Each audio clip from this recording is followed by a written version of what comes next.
میرا سوال یہ ہے کہ شادی کے لیے بارات لے کر جانے کا حکم کیا ہے؟ شادی کے لیے بارات تو لے کر جائیں گے، یعنی کچھ افراد لے کر جانے کا شاید پوچھنا چاہ رہے ہوں، کتنے افراد ہوں یا کیا ہو، یا اس کی شرعی حیثیت کیا ہے؟ چلیں کیا کہتے ہیں؟ بنیادی طور پر تو نکاح جو ہے وہ اسلام کے اندر اس کا جو ہے وہ طریقہ کار بیان کیا گیا۔ اچھا، اب نکاح کے اندر بھی عام طور پر یہ ہوتا ہے کہ لڑکے والے جو ہے وہ لڑکی والوں کی طرف جاتے ہیں، لیکن اس کے برعکس بھی اگر ہوگے لڑکی والے لڑکے والوں کی طرف آ جائیں اور وہاں نکاح ہو جائے تو یہ بھی جائز، اس میں کوئی حرج جو ہے وہ نہیں ہے، شرعی اعتبار سے کوئی چیز لازم اور ضروری نہیں۔ لڑکے والے بھی وہاں چلے جائیں، لڑکی والے وہاں چلے، لڑکی والے وہاں جو ہے وہ چلے گئے۔ اس کو معاشرے میں معیوب نہیں سمجھا جاتا؟ معاشرے میں تو معیوب سمجھا جاتا ہے اس طرح کی چیزیں، لیکن وہی بات ہے کہ بنیادی طور پر تو نکاح ہے جو ایجاب و قبول کا نام ہے، جب دونوں طرف کے افراد راضی ہیں، لڑکا لڑکی راضی ہیں، ان کے اولیاء راضی ہیں، تو اب ایسی صورت میں نکاح جو ہے وہ لڑکی والوں کے گھر پر ہو رہا ہے یا لڑکے والوں کے گھر پر ہو رہا ہے تو اس میں شرعی اعتبار سے کوئی قباحت نہیں ہے۔ اب ہمارے ہاں تو بعض چیزیں اس طرح کی بھی ہمارے معاشرے کے اندر ہیں کہ بھئی جو قاضی ہوگا یعنی نکاح خواہ جو ہوگا وہ لڑکی والے لے کر آئیں گے اور اس کی جو فیس ادا کریں گے وہ لڑکے والے جو ہے وہ ادا کریں گے، تو یوں اس طرح کی کچھ چیزیں جو ہے وہ ہمارے ہاں عرفاً جو ہے وہ ان کو ضروری سمجھ لیا گیا، جبکہ شرعی اعتبار سے یہ ضروری نہیں ہے۔ تو اچھا، اسی کے پس منظر میں شاید یہ ہے کہ بھئی جو ہے وہ نکاح کے لیے لڑکے والے ہی جاتے ہیں اور وہ جا کر لڑکی کو لے کر جو ہے وہ آتے ہیں، اسی کو بارات جو ہے وہ کہا جاتا ہے، باقاعدہ رخصت کر کے لے جانا، رخصت کر کے جو ہے وہ لے کے جو جاتے ہیں۔ اچھا، اب بنیادی طور پہ یہ وہ کانسیپٹ تو ٹھیک ہے کہ بھئی عام طور پہ لڑکی ہی اپنا گھر چھوڑتی ہے، صحیح، تو رخصتی تو اسی کی ہو رہی ہے کہ وہ اپنے گھر سے جو ہے وہ شوہر کے گھر کی طرف جو ہے جا رہی ہے، تو اس میں کوئی حرج جو ہے وہ نہیں ہے۔ اچھا، اس کے اندر ایک اعتبار سے عورت کی عزت اور احترام بھی ہے کہ بھئی ٹھیک ہے، آپ اسے جو ہے وہ خوش دلی کے ساتھ جا کر جو ہے وہ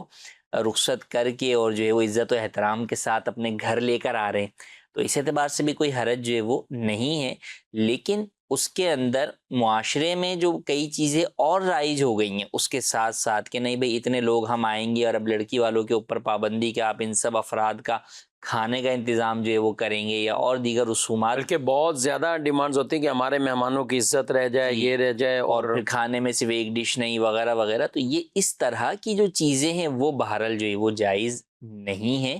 وہ لڑکی والے اپنے طور پر آپ کے مہمانوں کی جو ہے وہ ان کی دعوت کریں تو ٹھیک ہے، اس میں کوئی حرج نہیں ہے۔ افراد کے اعتبار سے وہ آپ کو جو ہے وہ پابند بھی کر سکتے ہیں کہ بھئی آپ اتنے ہی افراد لائیے گا جتنی ان کی استطاعت ہے،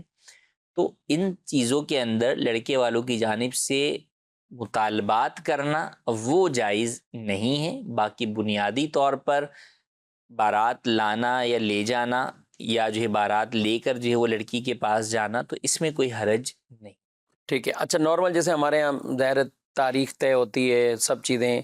اس دن نکاح ہے، اس دن بارات ہے، اس دن ولیمہ ہے، اور کتنے افراد آئیں گے بغیر کسی ڈیمانڈز کے، یعنی افراد تو طے کیے جاتے ہیں تاکہ اسی کے مطابق وہ ہال رکھتے ہیں کہ ہمارے 400 ہیں، آپ کے بھی اگر 300 200 افراد آئیں گے تو ہم پھر ہال اتنا بڑا رکھیں، کھانے کا انتظام اتنا کریں، تو یہ پوچھا جاتا ہے ایک دوسرے سے، تو یہ تو ٹھیک ہے، مطلب پوچھ لینا چاہیے اس میں، بالکل پوچھ لینا چاہیے تاکہ سامنے والوں کو بھی جو ہے وہ کوئی نہ ہو اینڈ ٹائم پر کوئی لے کے جو ہے 500 باراتی پہنچ جائے اور وہ یہ توقع کر رہے ہوں کہ یار 200 افراد ان کے آئیں گے، تو سے بات ان کے لیے انتظام کرنا جو ہے وہ مشکل جو ہے وہ ہو جائے گا۔ یعنی بالکل یہ چیزیں، لیکن اب یہ کہ نہیں جناب ہم رشتہ کریں گے اس صورت کے اندر جب آپ ہمارے 500 باراتی جو ہے وہ لکھیں اور پھر ہال بھی فلاں رکھیں اور پھر جناب جو ہے کھانے میں یہ چیزیں ہوں، تو یہ بہرحال آپ کیا کر رہے ہیں ان کے اوپر جو ہے وہ بوجھ جو ہے وہ ڈال رہے ہیں، تو ایسا کرنا جو ہے وہ جائز نہیں ہے۔ اچھا، عام طور پہ لڑکی والے جو ہے وہ خود ہی جو پوچھ لیتے ہیں ہاں بھئی آپ کے کتنے افراد جو ہے وہ آئیں گے۔ اچھا، اس میں بسا اوقات گفتگو کے اندر ہی کمی بیشی بھی جو ہے وہ ہو رہی ہوتی ہے، وہ کہہ رہے ہوتے ہیں کہ نہیں آپ 150 نہیں، آپ 200 لے آئیں، بھلے ہمیں کوئی حرج نہیں ہے، یا یوں بھی اس کے برعکس بھی ہوتا ہے کہ نہیں 150 نہیں لائیں آپ، ہماری طرف سے 100 ہی افراد کی آپ کو دعوت ہے، تو بھی اس میں کوئی حرج نہیں ہے۔ جو بات اس وقت ہو رہی ہے، یہ لڑکے والوں نے کہہ دیا کہ آپ نے 100 کی دعوت دی ہے لیکن ہمارے ضروری افراد ایسے ہیں کہ ہمیں 150 تک کا کو لانا ہی ہوگا، تو آپ اس کو دیکھ لیں، تو اس اعتبار سے لڑکی والے بھی جو ہے وہ اسے قبول کر لیں تو اس میں کوئی حرج نہیں ہے۔ بس وہی کہ زور زبردستی یا سامنے والوں پر بوجھ یا جو ہے وہ نکاح کو ان چیزوں کے ساتھ مشروط کرنا، یہ بہرحال یہ چیزیں جو ہے وہ درست نہیں۔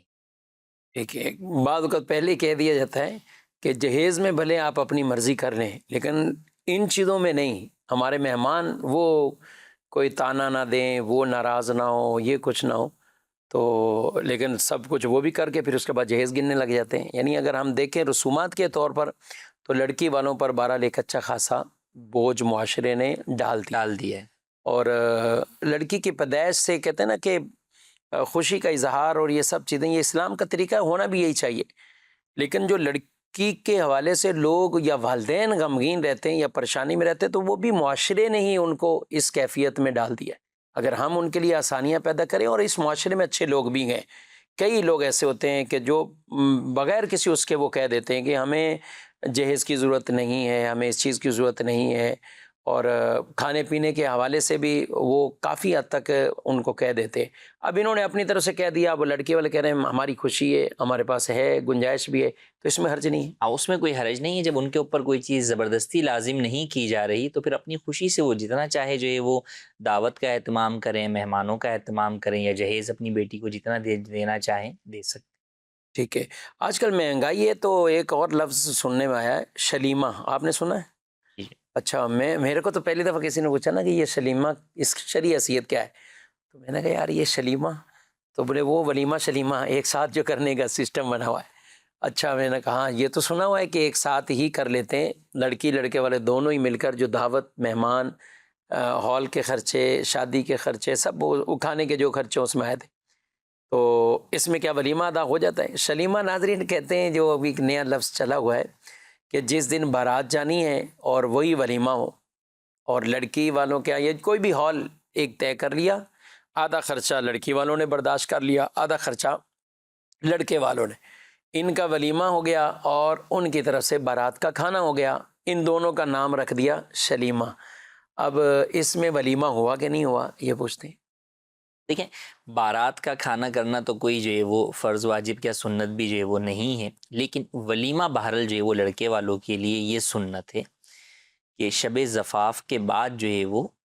رشتہ داروں کا یا اپنے دوست احباب کی وہ دعوت کی جائے، کھانے کی دعوت کی جائے. حدیث پاک میں بھی الفاظ آئے اولم ولو بشاتن، ولیمہ کرو اگرچہ ایک بکری کے ساتھ ہی جو ہے وہ کرو. تو لہٰذا ولیمہ جو ہے وہ سنت ہے، اور یہ ایسی سنت ہے کہ فرمایا کہ اگر ولیمے کی دعوت دی جائے تو اس کی دعوت کو بھی قبول کرنا چاہیے، خاص طور پہ جب کہ جو ہے وہ اس میں کوئی اور ناجائز چیز وغیرہ شامل جو ہے وہ نہ ہو. ولیمے کی جو یہ سنت ہے، یہ اس کے لیے حکم یہی ہے کہ یہ ادا ہی اس وقت ہوگی جب کہ یہ شب زفاف کے بعد ہو، اور اس کی لمٹ جو ہے وہ 2 دن ہے کہ 2 دن بعد تک جو ہے وہ ہو سکتی ہے، اس کے بعد مزید جو ہے وہ آگے نہیں ہو سکتی. تو لہٰذا اگر تو نکاح کے بعد رخصتی ہو گئی اور اب دونوں مل کر جو ہے وہ ایک دعوت کا اہتمام کر لیں تو وہ شب زفاف کے بعد ہونے والی دعوت جو ہے وہ اس کو شلیمہ کا نام دیں. نام تو اس کو ولیمے کا ہی بہرحال دینا چاہیے جو الفاظ حدیث میں بھی جو ہے وہ بیان ہوئے، تو اس سے وہ دونوں کی دعوت پوری ہو جائے اور اخراجات کو وہ آپس میں ڈسٹریبیوٹ کرنا چاہیں تو کر لیں، تو اس میں کوئی حرج نہیں ہے. لیکن اگر پہلے جو ہے وہ رخصتی سے پہلے اس طرح کی کوئی دعوت کا اہتمام کیا جا رہا ہے تو بہرحال اس سے سنت ولیمہ جو ہے وہ ادا نہیں. سنت ولیمہ ادا نہیں ہو. اس میں ہونا کیا چاہیے؟ اب یہ شلیمہ تو کر دیا تو کیا کریں؟ اب رخصتی کر کے لے کے جا رہے ہیں، کر دیا تو پھر رخصتی کے بعد پھر اگلے دن شب زفاف کے بعد جو ہے وہ کوئی بھی مختصر سی دعوت کا اہتمام جو ہے وہ کر لیں اپنے دوست احباب میں یا رشتہ داروں کے اندر. عام طور پہ اس طرح کی دعوتیں کوئی نہ کوئی تو ہو ہی رہی ہوتی ہیں، اور اتنے مہمان ہوتے ہی ہیں، اتنے مہمان ہوتے ہی ہیں، تو لڑکی والوں کو بھی کچھ بلا لیا جائے، کچھ وہ چاہے گھر کی سطح پہ ہو جائے، ضروری نہیں کہ وہ جو ہے وہ آپ بڑی سطح کے اوپر کریں، لیکن وہی کہ نیت بہرحال آپ کو سنت ولیمہ کی کر کے ہی کریں گے تو ہی وہ ادا ہوگی. یعنی ہمارے ہاں جیسے ہوتا ہے رخصتی ہو گئی تو 1 دن یا 2 دن بعد لڑکی والوں کی طرف سے بھی آتے ہیں کہ وہ واپسی لے کے جاتے ہیں کچھ اپنی رسم و رواج، تو اب وہاں سے بھی کچھ مہمان آ رہے ہیں، یہاں جمع ہو رہے ہیں، تو یہ جو کھانا ہے اگلے دن ہو یا اس سے اگلے دن، 2 دن کے اندر تو اس کو اگر ولیمے کی نیت سے کریں گے تو انشاءاللہ یہ بھی جو ہے وہ سنت ولیمہ اس سے بھی ادا ہو جائے گی. تو وہ ولیمے کے لفافے الگ سے دینے ہوں گے، یعنی جو ولیمے کا تعلق وہ اصل میں لفافے تو پہلے ہی لے لیا نا انہوں نے شلیمہ کے اندر. اچھا، تو تعلق جو ہے وہ ولیمے کا سنت دعوت کے ساتھ وہ ادا ہو جائے گا، بھلے بغیر لفافوں کے ہی وہ ہو جائے. ٹھیک ہے.